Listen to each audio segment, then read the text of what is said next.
కృప కృప నిన్ను బలపరుస్తుంది అక్క. కృప నిన్ను చేరదీస్తుంది. కృప లేకపోతే మనం బతకలేము. కృప ఉండాలి. ఏముండాలి? కృప. అన్నయ్య మీద అబద్ధాలు చెప్తే కృప ఉంటుందా? కనుక మనం ఏం చేయాలి సార్? దేవుని కృప యందు నమ్మిక ఉంచాలి. దేవుని స్తోత్రం. హల్లెలూయా. నోవాహు రెండోదిగా కృప పొందుకోవడానికి కారణం ఏంటంటే, ఒకటి నిందారహితమైన జీవితం, అంటే చెడుతనాన్ని అసహించుకున్నాడు. రెండోదిగా అక్కడ చదవండి 9వ వచనమమ్మా.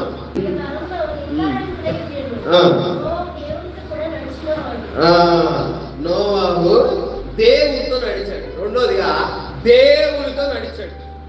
దేవునితో నడిచేవాడు కనుక కృప పొందుకున్నాడు. దేవునితో నడవడం అంటే యేసయ్య వచ్చి చేయి కొనుక్కొని రా పదం అని చెప్పి నడిపిస్తాడా? యేసయ్య వచ్చి నడిపిస్తాడా? బాహ్యంగా మానవ రూపంలో వచ్చి ఆయన నడిపించడు. ఆయన నోవాహు దేవునితో కూడా నడిచాడు.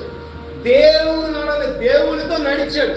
మనము కూడా దేవునితో నడవాలంటే ఏం చేయాలంటే, వారం వారం దేవుని మాట వినాలి. దేవుడు ఏం చెప్తే అది చేయాలి. నోవాహు దేవునితో నడిచాడు అన్న దానికి కారణం ఏంటంటే, నోవాహు ఒక మాట చెప్పాడు. అమ్మా చూడు, ఒక మాట చెప్పాడు. ఏం చెప్పాడంటే, నోవాహు నీ కుటుంబం కోసం భూమి మీద చెడుతనం గొప్పదైంది. వీళ్ళందరినీ నేను తుడిచివేస్తున్నా. ఇక నూతనమైన సృష్టి వస్తుంది. ఇక కొత్త భూమి, కొత్త ఆకాశం వస్తుంది. నువ్వేం చేస్తావంటే, నోవాహు నీ కోసం ఒక ఓడను కట్టుకుంటే ఆ ఓడలోకి నీ ఓళ్ళందరూ ప్రవేశించాడు. నీ భార్య, నీ పిల్లలు, మీ కోడలు ప్రవేశించండి, రండి. మీరందరూ లోపలికి వస్తే నేనేం చేస్తానంటే 40 రాత్రులు 40 పగళ్ళు వర్షాన్ని కురిపిస్తాను. ఆ వర్షానికి భూమి అంతా కొట్టుకొని పోతుంది, జనమందరూ చచ్చిపోతారు, ఇంకా మీరు బ్రతుకుతారని చెప్పాడు.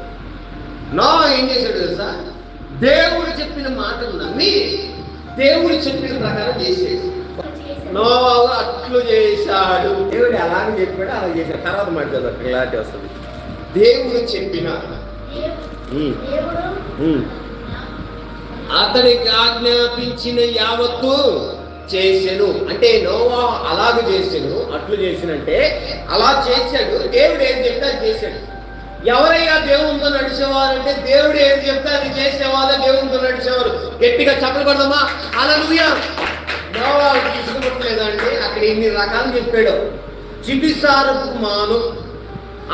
మరి మనం దేవుడు ఏం చెప్తాడు? అబద్ధాలు ఆడద్దు అంటే, అబద్ధం ఆడకుండా బ్రతకలేమే.